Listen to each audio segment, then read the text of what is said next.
Hello കൂട്ടുകാരെ, മലയാളി മോമിലേക്ക് നിങ്ങൾക്ക് വീണ്ടും സ്വാഗതം. ഇന്നത്തെ വീഡിയോ നമ്മുടെ ലൈഫ് കുറച്ചുകൂടി ഈസി ആക്കാനായിട്ട് നമുക്ക് ട്രൈ ചെയ്യാൻ പറ്റുന്ന കുറച്ച് സ്മാർട്ടായിട്ടുള്ള സിമ്പിൾ ടിപ്സ് ആയിട്ടാണ് വന്നിരിക്കുന്നത്. ചിലപ്പോൾ നിങ്ങളിതിൽ ഏതെങ്കിലുമൊക്കെ ചെയ്യുന്നതായിരിക്കാം. അപ്പോൾ നിങ്ങൾക്ക് അറിയാത്തവർക്ക് ഇത് ഉപയോഗിക്കാവുന്നതാണ്. നമുക്ക് വേഗം തന്നെ വീഡിയോയിലോട്ട് പോവാം.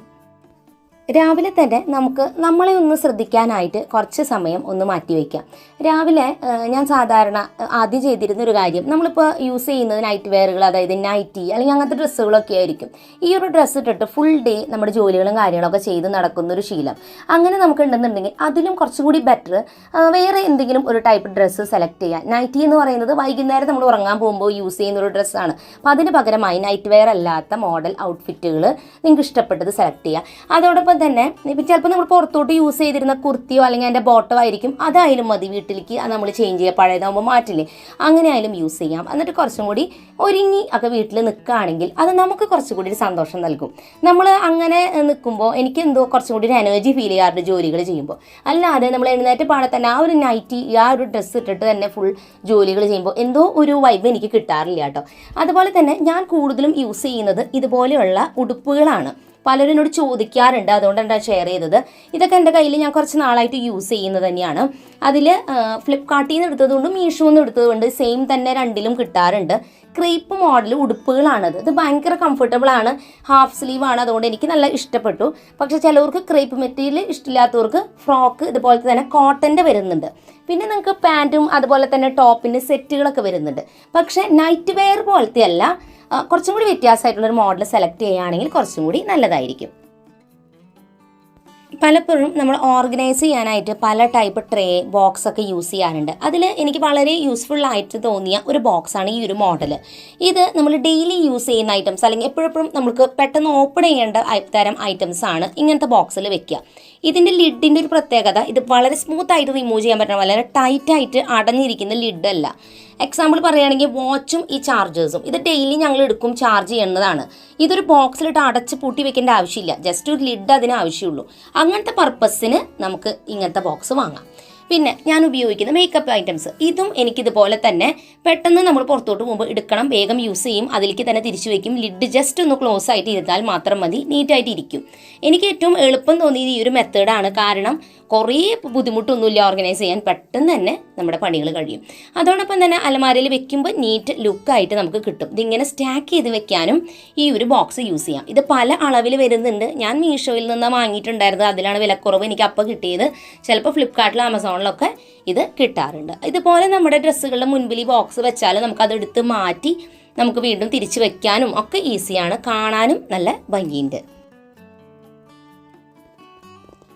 അപ്പോൾ നമ്മുടെ വീട്ടിൽ സാധാരണ മോഡൽ അലമാരകളൊക്കെയാണ് ഉള്ളത്. കാരണം നമ്മുടെ പഴയ വീടായതുകൊണ്ട് നമ്മൾ പുതിയ മോഡൽ വീടാകുമ്പോൾ അലമാരയുടെ ഉള്ളിൽ ലൈറ്റും കാര്യങ്ങളൊക്കെ ഫിക്സ് ചെയ്യാം. അപ്പോൾ നമ്മൾ നമ്മുടെ പഴയ അലമാരയുടെ ഉള്ളിൽ ലൈറ്റിംഗ് ഇതുപോലെ കൊടുത്തിട്ടുണ്ട്. കാരണം എൻ്റെ അലമാരയുടെ ഉള്ളിൽ തീരെ വെളിച്ചില്ല, ട്യൂബാണെങ്കിൽ ഒരു മറയിലായതുകൊണ്ട് ഈ ഒരു ഷെൽഫിൽ എന്താണ് പ്രോപ്പറായിട്ട് ഇരിക്കുന്നതെന്ന് കാണാൻ എനിക്ക് പറ്റാറില്ല, പകലാണെങ്കിൽ പോലും. അങ്ങനെ ചേട്ടൻ ഇതിൻ്റെ ഉള്ളിൽ ഓരോ ഷെൽഫിലും ചെറിയ LED ലൈറ്റ്സ് പിടിപ്പിച്ച് തന്നു. അതോട് ശേഷം നമുക്ക് ആ ലൈറ്റ് ഓൺ ചെയ്താൽ നല്ല രീതിക്ക് ഷെൽഫ് കാണാനായിട്ട് പറ്റും. ആകെ ഒരു ഡ്രോബാക്ക് ഉള്ളൂ കേട്ടോ, നമ്മൾ വലിച്ചു വാരി ഇട്ടുന്നുണ്ടെങ്കിൽ ലൈറ്റിൻ്റെ ഉള്ളിൽ നന്നായിട്ട് കാണും. അതുകൊണ്ട് നീറ്റായിട്ട് മടക്കി ഒതുക്കി വെക്കാനായിട്ടൊരു മോട്ടിവേഷനാണ് ശരിക്കും പറഞ്ഞാൽ എനിക്ക് ഈ ലൈറ്റ്. പക്ഷേ അതൊക്കെ പറയുന്നതിലുപരിയായിട്ട് എനിക്ക് നല്ല രീതിക്ക് അതിലിരിക്കുന്ന ഐറ്റംസ് ഓരോന്നും കാണാൻ പറ്റുന്നുണ്ട്. അപ്പോൾ ഇത് ഞങ്ങൾ ചെയ്തതിൽ ഏറ്റവും നല്ലൊരു പ്രൊജക്റ്റായിരുന്നു കേട്ടോ. കിച്ചണിൽ ജോലികൾ ചെയ്യുമ്പോൾ കിച്ചൺ നല്ല ഓർഗനൈസ്ഡ് ആയിട്ട് ഇരുന്നാലാണ് നമുക്ക് നമ്മുടെ വർക്ക് വേഗം ഫാസ്റ്റായിട്ട് ചെയ്യാനായിട്ട് പറ്റുള്ളൂ. നമ്മുടെ ഒരു നോർമൽ പഴയ മോഡൽ കിച്ചണാണ്, പക്ഷേ അത് നമ്മുടേതായ സ്റ്റൈലിൽ നമ്മൾ ഐറ്റംസ് വെക്കുമ്പോഴാണ് നമുക്കത് എടുക്കാനൊക്കെ ഈസി. അപ്പോൾ നമ്മൾ നിൽക്കുന്ന ഈ പോർഷനിൽ റൈറ്റിലും ലെഫ്റ്റിലും ആയിട്ടാണ് ഞാൻ ഓരോ ഐറ്റംസും ഒതുക്കി വെച്ചിരിക്കുന്നത്. അപ്പം ഞാൻ ഡിഷ് വാഷ് ലിക്വിഡ് സാധാരണ നമുക്ക് വാങ്ങുമ്പോൾ കിട്ടുക ഇങ്ങനത്തെ ഒരു ബോട്ടിലായിരിക്കും, ഇതുപോലെ നോസിലുള്ള ഈ ഒരു ബോട്ടിൽ. അതിന് പകരമായിട്ട് ഞങ്ങൾ എന്താ ചെയ്യണമെന്ന് വെച്ചാൽ, നമ്മൾ ഈ ഫേസ് വാഷ് അല്ലെങ്കിൽ ഹാൻഡ് വാഷ് ഒക്കെ വാങ്ങുമ്പോൾ കിട്ടുന്ന ബോട്ടിലിൻ്റെ ഈ ഒരു നോസിലുണ്ടല്ലോ, അതെടുത്തിട്ട് ഇതുമേക്ക് ഫിറ്റ് ചെയ്തിരിക്കുകയാണ്. അപ്പോൾ ഇത് നമുക്ക് നല്ല ഈസി ആയിട്ട് പാത്രം വാഷ് ചെയ്യുന്ന സമയത്ത് ഉപയോഗിക്കാം. ഇതിൻ്റെ ട്യൂബിന് നീളം കുറവായതുകൊണ്ട് നമ്മൾ വേറൊരു ട്യൂബ് വെച്ച് എക്സ്റ്റെൻഡ് ചെയ്തിട്ട് ഈ ഒരു ബോട്ടിലാണ് യൂസ് ചെയ്യുന്നത്. അപ്പോൾ നമ്മൾ പാത്രം കഴുകുമ്പോൾ ഭയങ്കര ഈസി ആയിട്ട് നമുക്ക് ഈ ഡിഷ് വാഷ് ലിക്വിഡ് എടുക്കാനായിട്ട് പറ്റും. അതും വേറെ പൈസ ചിലവൊന്നുമില്ല, നമ്മൾ മേടിച്ചിട്ടുള്ള ഹാൻഡ് വാഷിൻ്റെ ബോട്ടിൽ എടുത്താൽ മതി. ഇല്ലയെന്നുണ്ടെങ്കിൽ ഹാൻഡ് വാഷ് ബോട്ടിലിൽ തന്നെ ഇങ്ങനെ ഫില്ല് ചെയ്ത് വെക്കാം. ഈ ഒരു സെക്ഷനിലാണ് ഞാൻ സിങ്ക് ക്ലീൻ ചെയ്യുന്ന ബ്രഷുകളും അതോടൊപ്പം തന്നെ ഈ പറഞ്ഞ സ്ക്രബ്ബേഴ്സൊക്കെ വെക്കുന്നത്. ഒരു സോപ്പ് ട്രേ ഉപയോഗിക്കുകയാണെങ്കിൽ ഇതുപോലെ നിങ്ങൾക്ക് ഈ സ്ക്രബ്ബേഴ്സ് വെക്കാം. അതിൽ വെള്ളമൊക്കെ വാർന്നു പോയി നീറ്റായിട്ടിരിക്കും. പിന്നെ ഇത് മോഡൽ ഒരു ബ്രഷാണ് ഞാൻ സിങ്ക് ക്ലീനിങ്ങിന് ഉപയോഗിക്കുന്നത്. ഈ ഒരു ഇത് സ്ലാബ് ക്ലീൻ ചെയ്യാൻ ഉപയോഗിക്കുന്നത്. ഇത് സ്കോച്ച് ബ്രൈറ്റ് എന്ന് പറഞ്ഞ ബ്രാൻഡിൻ്റെ ഈ വൈപ്പറാണ്. അതാണ് നല്ല ക്വാളിറ്റിയുള്ള വൈപ്പർ കേട്ടോ. ഞാൻ വേറെ പലതും മേടിച്ചിട്ടുണ്ട്, പക്ഷേ ഇത് നല്ല വൈപ്പറാണ്. തീർച്ചയായിട്ടും നിങ്ങൾക്ക് ട്രൈ ചെയ്ത് നോക്കാം. ഈ ഒരു സെക്ഷനിൽ മറിഞ്ഞിരിക്കുന്നതുകൊണ്ട് തന്നെ നീറ്റായിട്ട് ഈ ഒരു സെക്ഷൻ ഇരിക്കും.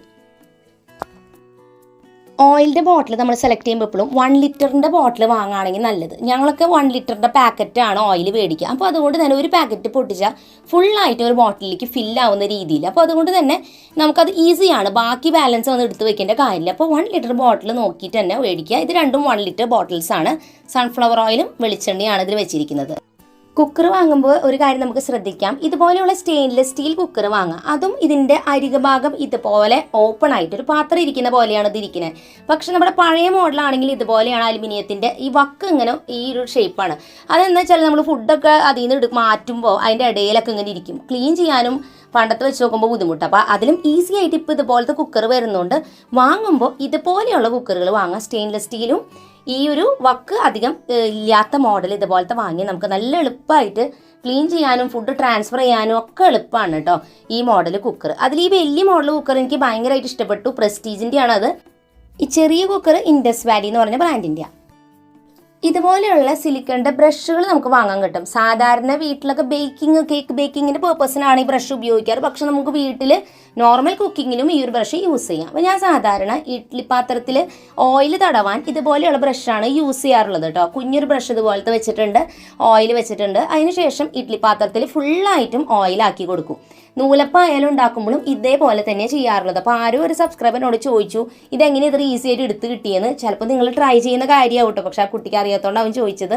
അതുകൊണ്ട് ഞാൻ പറയുന്നത് ഫുൾ ഓയിൽ അപ്ലൈ ചെയ്യാം. ഓക്കെ, നൂലപ്പോ അല്ലെങ്കിൽ ഇഡ്ഡലി ഉണ്ടാക്കിയ ശേഷം ഒന്ന് ചൂടാറി കഴിയുമ്പോൾ അതിൽ നിന്ന് മോൾഡിൽ നിന്ന് എടുക്കാം. പെട്ടെന്ന് തന്നെ നമുക്ക് എടുക്കാനായിട്ട് പറ്റും. നമ്മുടെ ലൈറ്റർ വെക്കാനായിട്ട് ഇതുപോലെ ചുമരുമ്പോൾ ഞങ്ങളൊരു ഹോൾഡർ ഫിക്സ് ചെയ്തിട്ടുണ്ട് കേട്ടോ. നിങ്ങൾക്ക് ഇതുപോലെ ഒരു പൈപ്പോ അങ്ങനെ എന്തെങ്കിലും കട്ട് ചെയ്തിട്ട് ഇതുപോലെ ചെയ്ത് കൊടുത്താൽ ഇങ്ങനെ ഇറക്കി ഇതിലോട്ട് വെക്കാനായിട്ട് പറ്റും. അപ്പോൾ ലൈറ്റർ ഇങ്ങനെ അവിടെ ഇവിടെയും സ്ലാബുമൊക്കെ എടുക്കേണ്ട കാര്യമില്ല. നമുക്ക് വളരെ ഈസി ആയിട്ട് അത് എടുക്കാനായിട്ടും പറ്റും. ഇതുപോലെ നിങ്ങൾ പൈപ്പ് ഇങ്ങനെ സെൻറ്റർ ഒന്ന് പീസാക്കിയിട്ട് ഇതുപോലെ ചുമരുമ്പോൾ ഉറപ്പിച്ച് കൊടുത്താൽ മതി. പെട്ടെന്ന് തന്നെ നമുക്ക് ലൈറ്റർ ആവശ്യമുള്ള സമയത്ത് എടുക്കാം. അപ്പോൾ ഇത് സിമ്പിളായിട്ടുള്ളൊരു കാര്യമാണ്. പക്ഷേ എനിക്ക് മൊത്തത്തിൽ നമ്മൾ ഉപയോഗിക്കുന്ന ഐറ്റംസൊക്കെ ആ സറൗണ്ടിങ്ങിൽ കാണുന്ന രീതിയിലായിരിക്കണം. അപ്പോൾ നമ്മുടെ ഉള്ള സ്പേസിൽ നമുക്ക് എളുപ്പത്തിൽ ചെയ്യാം. ഇതുപോലെയുള്ള ഫുഡ് സീൽ ചെയ്യുന്ന മോഡൽ ക്ലിപ്പുകൾ വാങ്ങുകയാണെങ്കിൽ നമുക്കത് ഭയങ്കര ഉപകാരമാണ്. പല അളവിൽ വരുന്നുണ്ട് കേട്ടോ. 3 അളവുകളിലാണ് ഇത് വരുന്നത്. നമ്മുടെ പാക്കറ്റിൻ്റെ അളവനുസരിച്ച് നമുക്ക് ആവശ്യമുള്ള ക്ലിപ്പ് നമ്മൾ സെലക്ട് ചെയ്യാം. അപ്പോൾ നമ്മളിത് വേറെ ബോട്ടിലോട്ട് വെക്കേണ്ട ആവശ്യമില്ല. റബ്ബർ ബാൻഡോ സ്റ്റേപ്ലറോ ചെയ്തൊന്നും വെക്കേണ്ട ആവശ്യമില്ല. എയർ ടൈറ്റ് ആയിട്ട് അത് നീറ്റായിട്ട് ഇരിക്കും. അപ്പോൾ ഇതുപോലെയുള്ള ഫ്രൈ ചെയ്യുന്ന ഐറ്റംസോ സ്നാക്ക് ഐറ്റംസോ ഒക്കെ നമുക്ക് ഇതുപോലെ ക്ലിപ്പ് ഉപയോഗിച്ച് സീൽ ചെയ്ത് വെക്കാവുന്നതാണ്. രാവിലെ ഡെയിലി നമ്മൾ എല്ലാവരും കുളിച്ച് ഫ്രഷ് ആയി കഴിഞ്ഞാൽ തോർത്തുകളെല്ലാം തന്നെ വെയിലത്ത് കൊണ്ടിടുക. പ്രത്യേകിച്ച് ഇതുപോലത്തെ ടർക്കിയൊക്കെ. അപ്പോൾ അത് നല്ല രീതിക്ക് ഉണങ്ങി കിട്ടും. ആ ഒരു ബാഡ് സ്മെല്ലൊന്നും പൊട്ട സ്മെല്ലൊന്നും ഉണ്ടായിരിക്കില്ല. നല്ല നീറ്റായിട്ട് ടവൽ എപ്പോഴും ഇരിക്കും. അപ്പോൾ ഇത് ചേട്ടൻ വന്ന ശേഷമുള്ള ചേട്ടൻ്റെ ഒരു ടിപ്പാണ് കേട്ടോ. ചേട്ടൻ ഡെയിലി ടവൽ ഇങ്ങനെ കൊണ്ട് അവിടെ വിരിച്ചിടും കേട്ടോ.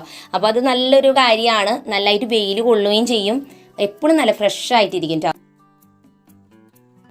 ന്യൂസ് പേപ്പർ പലപ്പോഴും നമ്മൾ വായിച്ചു കഴിഞ്ഞാൽ അവിടെ അങ്ങനെ ടേബിളിൽ ഇട്ടിട്ട് പോകും. അല്ലെങ്കിൽ ഒരു അട്ടിയായിട്ട് ഇങ്ങനെ എടുത്ത് വെക്കലാവും പതിവ്. അത് കുറച്ചും കൂടി നീറ്റായിട്ട് ഇരിക്കാൻ വേണ്ടിയിട്ട് നമുക്ക് ഇതുപോലെയുള്ള ബാസ്ക്കറ്റ് വെക്കുകയാണെങ്കിൽ അതിൽ മാഗസീൻസ് ആയാലും ബുക്സ് ആയാലും അടുക്കി വെക്കാം. 1-2 വെക്കുന്ന പോലെയുള്ള കുറേ എണ്ണം ആകുമ്പോൾ അത് ആ ഒരു സ്പേസ് വൃത്തികേടാവും. അതുകൊണ്ട് തന്നെ നമ്മൾ ഇത്രയും പേപ്പർ വെച്ചു. ഇത് ഫില്ലായി കഴിയുമ്പോൾ നമ്മളിത് മൊത്തമായിട്ട് എടുത്ത് മാറ്റുക. ചില ഐറ്റംസൊക്കെ വാങ്ങുമ്പോൾ അതിൻ്റെ കണ്ടെയ്നർ നമുക്ക് പലപ്പോഴും വീണ്ടും റീയൂസ് ചെയ്യാൻ പറ്റും. വളരെ യൂസ്ഫുള്ളാണ്. അപ്പോൾ ഞാൻ ഏരിയലിൻ്റെ ഫ്രണ്ട് ലോഡിൻ്റെ ഇതുപോലത്തെയുള്ള ലിക്വിഡ് ഡിറ്റർജൻറ്റ് വാങ്ങിയിരുന്നു. ഞാൻ സ്ഥിരമൊന്നും വാങ്ങിയിരുന്നില്ല. കാരണം ഇത്തിരി വിലയുള്ളതുകൊണ്ട് ഞാൻ വേറൊരു ബ്രാൻഡാണ് യൂസ് ചെയ്യുന്നത്. അപ്പോൾ ഈ ഒരു ബോട്ടിൽ പക്ഷേ എനിക്ക് ഭയങ്കരമായിട്ട് ഇഷ്ടപ്പെട്ടു. അതിൻ്റെ ഒരു മെയിൻ കാര്യം എന്ന് വെച്ചാൽ ഇതിൻ്റെ മൂടിയും ആ ഒരു പോർഷനാണ് അതിൻ്റെ ഒരു പ്രത്യേകത. ഇതിൻ്റെ ക്യാപ്പിൽ അളവുകൾ കൊടുത്തിട്ടുണ്ട് എത്ര ഒഴിക്കണമെന്ന് ഡിറ്റർജൻറ്റ്. പിന്നെ ഇതിൻ്റെ ക്യാപ്പ് ക്ലോസ് ചെയ്യണ ആ പോർഷനാണ് അതിൻ്റെ ഒരു പ്രത്യേകത. അതായത് നമ്മൾ ഇതിൽ ലിക്വിഡ് സോപ്പോ എന്താ വെച്ചാൽ എടുത്തു കഴിഞ്ഞാൽ ആ അടപ്പിൽ നിന്ന് അത് ബോട്ടിലിൻ്റെ പുറത്തോട്ട് ഒലിച്ചിറങ്ങില്ല. ബോട്ടിലിൻ്റെ ഉള്ളിലോട്ട് തന്നെ പോകും. ഞാൻ ഉപയോഗിക്കുന്ന ഫാബ്രിക് സോഫ്റ്റ്നർ സോഫ്റ്റ് ടച്ചിൻ്റെ ആണ്. ഈ ഒരു ബ്ലാക്ക് കളർ നല്ല സ്മെല്ലാണ്. എനിക്കത് ഭയങ്കര ഇഷ്ടമാണ്. ഒരു പെർഫ്യൂമിൻ്റെ സ്മെല്ലാണ്. അപ്പോൾ ഞാൻ അതൊക്കെ ഈ ഒരു ബോട്ടിൽ തന്നെയാണ് ഫില്ല് ചെയ്ത് വെക്കുന്നത്. അപ്പോൾ ഇത് കണ്ടില്ലേ, നമ്മൾ ഈ ഒരു പ്രൊഡക്റ്റ് എടുത്ത് കഴിഞ്ഞിട്ട് തിരിച്ച് വെക്കുമ്പോൾ ബോട്ടിലിൻ്റെ ഉള്ളിലോട്ട് തന്നെ പോകും. അല്ലെങ്കിൽ നമ്മൾ ക്യാപ്പിൽ എന്ത് ഐറ്റംസ് എടുത്താലും ക്യാപ്പിൽ നിന്ന് അത് ഒലിച്ച് ബോട്ടിലുമേക്ക് മുഴുവനാവും. ആ ഒരു പ്രോബ്ലം ഇല്ല, നല്ല ഈസിയാണ് കേട്ടോ. അതുപോലെ തന്നെ ഞാൻ വേറൊരു ഡിറ്റർജൻറ്റ് യൂസ് ചെയ്യണമെന്ന് പറഞ്ഞാൽ അതും ഇതിൽ തന്നെ ഫില്ല് ചെയ്ത് വെക്കുകയാണ്. അപ്പോൾ ഇങ്ങനത്തെ ബോട്ടിലുകൾ നമ്മൾ കിട്ടുകയാണെങ്കിൽ കളയാണ്ട് സൂക്ഷിച്ചാൽ നമുക്ക് പല പർപ്പസിനും ഈ ഒരു ബോട്ടിൽ ഉപയോഗിക്കാം. പിന്നെ ഇവിടെ നിങ്ങൾക്ക് നോക്കിയാൽ കാണാം എത്രത്തോളം ലിക്വിഡ് ഇതിൻ്റെ അകത്തുണ്ടെന്ന്. അതിൻ്റെ ഹാൻഡിലുമ്പോൾ നോക്കിയാൽ കാണാനും പറ്റും. അപ്പോൾ ഇത് ഭയങ്കര യൂസ്ഫുള്ളാണ്. പിന്നെ നമുക്കിതുമ്മേ ഓരോരുത്തരും ലേബിൾ എഴുതിയിട്ട് ഒട്ടിച്ച് വെക്കാം, ഇന്ന ഐറ്റംസാണ് ഇതിൻ്റെ ഉള്ളിൽ ഉള്ളതെന്ന് അറിയാൻ. ഞാൻ ഉപയോഗിക്കുന്ന ഹാൻഡ് ബാഗ് ഞാൻ മുൻപ് നിങ്ങളായിട്ട് ഷെയർ ചെയ്തിട്ടുണ്ട്, അതിൻ്റെ ഉള്ളിൽ എന്താ വെച്ചിരിക്കുന്നതെന്നൊക്കെ. പക്ഷേ ഇന്ന് ഞാൻ കുറച്ചും കൂടി വ്യത്യാസമായിട്ടുള്ള കാര്യങ്ങൾ കാണിക്കാം കേട്ടോ. ബാഗിൻ്റെ സൈഡിൽ ഞാൻ ഒരു സേഫ്റ്റി പിൻ കുത്തി വെച്ചിട്ടുണ്ട്, എന്തെങ്കിലും എമർജൻസിക്ക് ഉപയോഗിക്കാൻ വേണ്ടിയിട്ട്, അതെപ്പോഴും ഉണ്ടാവും കയ്യിൽ. പിന്നെയുള്ളത് ഒരു ഷോപ്പിംഗ് ബാഗാണ്. ഇതുപോലെ ഫോൾഡബിൾ ആയിട്ടുള്ളൊരു ഷോപ്പിംഗ് ബാഗാണ്. ഈ ഷോപ്പിംഗ് ബാഗിൻ്റെ മെറ്റീരിയൽ വളരെ ലൈറ്റ് വെയിറ്റ് ആണ്. അതുകൊണ്ട് തന്നെ ഇത് വളരെ ചെറുതാക്കി മടക്കി നമുക്ക് ബാഗിൽ വെക്കാൻ പറ്റും. എനിക്ക് കുറേ വലിയ ബാഗ് കൊണ്ടുപോകാൻ ഇഷ്ടമില്ലാണ്ടായപ്പോഴാണ് ഞാൻ ഇതുപോലെയുള്ള കുഞ്ഞു കുഞ്ഞു ഐറ്റംസ് ഈ ബാഗിലേക്ക് വെക്കാൻ വെച്ചിരിക്കുന്നത്. രണ്ടാമത് ഈ ഒരു ടവലാണ്. ഈ ടവല് നന്നായിട്ട് മുഖത്ത് എന്താ പറയുക വിയർപ്പൊക്കെ അബ്സോർബ് ചെയ്യാനും പിന്നെ ഭയങ്കര ചെറുതാക്കിയിട്ട് ഫോൾഡ് ചെയ്യാനും പറ്റുന്ന മോഡൽ ടവലാണ്. തുറന്നു കഴിഞ്ഞാൽ ഭയങ്കര വലിപ്പമുണ്ട്, ഭയങ്കര ലൈറ്റ് വെയിറ്റ് ആണ്, പക്ഷേ നന്നായിട്ട് അബ്സോർബ് ചെയ്യും കേട്ടോ ഈ ഒരു ടവല്. അപ്പോൾ ഇതും ഇതുപോലെ തന്നെ വളരെ കുഞ്ഞാക്കി നമുക്ക് മാറ്റാം. പിന്നെയുള്ളത് എൻ്റെ കയ്യിൽ ഇതെനിക്ക് നല്ലതായിട്ട് ഇഷ്ടപ്പെട്ടൊരു സംഭവമാണ് ഈ ഒരു ബാഗ്. ഇത് ശരിക്കും ഒരു ബാക്ക് പാക്ക് മോഡൽ ബാഗാണ് കേട്ടോ. ഇതും വളരെ ലൈറ്റ് വെയിറ്റ് ആണ്. അപ്പോൾ നിങ്ങൾക്ക് നോക്കിയാൽ കാണാം വലിയൊരു ടവൽ ഞാൻ അതിൻ്റെ ഉള്ളിൽ വെച്ചു. എന്നിട്ടും ഇതിൻ്റെ ഉള്ളിൽ ഇനിയും സ്ഥലമുണ്ട് ഈ ബാഗിൻ്റെ ഉള്ളിൽ. ഈ ബാഗ് ഭയങ്കര വെയിറ്റ് കുറവാണ്, വളരെ കനം കുറഞ്ഞ മെറ്റീരിയലാണ്, പക്ഷെ നല്ല സ്ട്രോങ് ആണ് കേട്ടോ. ഇതുപോലെ ഇതൊരു ബാക്ക് പാക്ക് പോലെ ആക്കാം. ഇതും ഞാൻ എൻ്റെ ഈ ബാഗിൽ വെച്ചിട്ടുണ്ട്. കാരണം നമ്മൾ എവിടെയെങ്കിലും പോകുമ്പോൾ എപ്പോഴും നമുക്ക് ബാഗ് ആവശ്യം വരാമെന്ന് അറിയില്ല. അപ്പോൾ ഈ ഒരു ബാഗിൽ നമുക്ക് ഐറ്റംസ് ഫില്ല് ചെയ്ത് മക്കളുടെ കയ്യിൽ കൊടുത്താൽ അവർ ഷോൾഡറിൽ ഇട്ട് നടന്നു പോയിക്കോളും. അപ്പോൾ അതിനായിട്ടാണ് ഈ ഒരു ബാഗ് വെച്ചിരിക്കുന്നത്. അപ്പോൾ ഇതുപോലെ നമ്മൾ ഫോൾഡ് ചെയ്തിട്ട് ഇതിൻ്റെ ഉള്ളിൽ ചെറിയൊരു സെക്ഷൻ ഉണ്ട്. അതിൻ്റെ ഉള്ളിലേക്ക് ഈ ബാഗിനെ മൊത്തത്തിൽ കടത്തി വെച്ചാൽ കുഞ്ഞൊരു പേഴ്സ് പോലെ അത്രയും കൊച്ചായിട്ട് ഈ ബാഗ് മാറും. അപ്പോൾ ഇതുപോലെയുള്ള ഐറ്റംസ് നിങ്ങൾ നോക്കി വാങ്ങുകയാണെങ്കിൽ യാത്ര ചെയ്യുന്ന സമയത്ത് നിങ്ങൾക്കിത് ഭയങ്കര ഉപകാരമാണ്. വെയിറ്റും ഉണ്ടാവില്ല, എന്നാൽ നിങ്ങൾക്ക് വിചാരിച്ച ഐറ്റംസൊക്കെ നിങ്ങളുടെ ബാഗിലും ഉണ്ടായിരിക്കും. നിങ്ങൾക്ക് നോക്കിയാൽ കാണാം വളരെ കോമ്പാക്റ്റ് ആയിട്ട് ഈ ബാഗ് മാറിയിട്ടുണ്ട്. അതുപോലെ തന്നെ മഴ സമയമാണെങ്കിൽ ഇതുപോലെയുള്ളൊരു വാട്ടർ പ്രൂഫ് ക്യാപ്പ് ഞാൻ യൂസ് ചെയ്യാറുണ്ട് കേട്ടോ. കാരണം പെട്ടെന്ന് നമുക്ക് കുട എടുക്കാൻ പറ്റില്ലെങ്കിൽ ഈ ക്യാപ്പ് വെച്ചിട്ട് നമുക്ക് എവിടേക്കെങ്കിലും നടന്നു പോകാം. അപ്പോൾ അതിന് വേണ്ടിയിട്ട് ഇതും വളരെ ചെറുതാക്കി നമുക്ക് ഫോൾഡ് ചെയ്ത് ഈ കാണുന്ന രീതിയിൽ ബാഗിൽ വെക്കാൻ പറ്റും. പിന്നെ ഇതുപോലെ ഒരു സംഭവം ഞാൻ വെച്ചിട്ടുണ്ട് കേട്ടോ, അതെൻ്റെ മക്കൾക്ക് ഭയങ്കര ഇഷ്ടമാണ്. ഇത് ഒരു കോംബ് പ്ലസ് മിറർ, അത് രണ്ടും കൂടിയിട്ടുള്ള കുഞ്ഞൊരു എന്താ പറയുക സംഭവമാണ് കേട്ടോ. അപ്പോൾ ഇതിൽ മിററും ഉണ്ട് കോമ്പും ഉണ്ട്. നമുക്കൊന്ന് പുറത്തോട്ട് ഇറങ്ങുമ്പോൾ നീറ്റായിട്ട് പുറത്തേക്ക് ഇറങ്ങാൻ മുടിയൊക്കെ ഇരി ഭംഗിയിട്ടല്ലേ. പിന്നെ ഞാനൊരു ലിപ് ബാമും കൂടി വെച്ചിട്ടുണ്ട്. അപ്പോൾ നമുക്ക് പ്രത്യേകിച്ച് ഇപ്പോൾ തണുപ്പ് സമയമായതുകൊണ്ട് ലിപ് ബാം എനിക്ക് ഇഷ്ടമാണ്. അപ്പോൾ അതുകൊണ്ട് ഞാൻ ലിപ് ബാമും കൂടി വെച്ചിട്ടുണ്ട്. പിന്നെ എൻ്റെ വാളറ്റ് വെച്ചിട്ടുണ്ട്.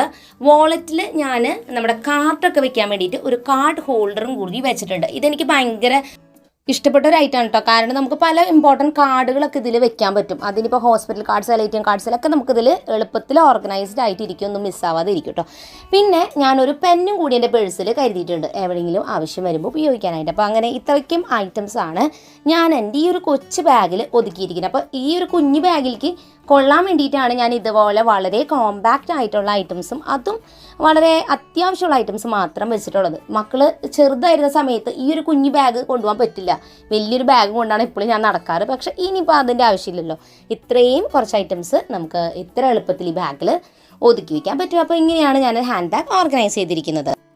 അപ്പോൾ ഇന്നത്തെ ടിപ്സും ട്രിക്സൊക്കെ നിങ്ങൾക്ക് എല്ലാവർക്കും യൂസ്ഫുൾ ആയി എന്ന് ഞാൻ പ്രതീക്ഷിക്കുന്നു. തീർച്ചയായിട്ടും നിങ്ങളുടെ ടിപ്സ് കമൻറ്റ് ബോക്സിൽ പറയാം. പുതിയൊരു നല്ല വീഡിയോ ആയിട്ട് വീണ്ടും നമ്മൾ വരുന്നതായിരിക്കും. അതുവരെയ്ക്കും എൻ്റെ എല്ലാ കൂട്ടുകാർക്കും bye bye and take care.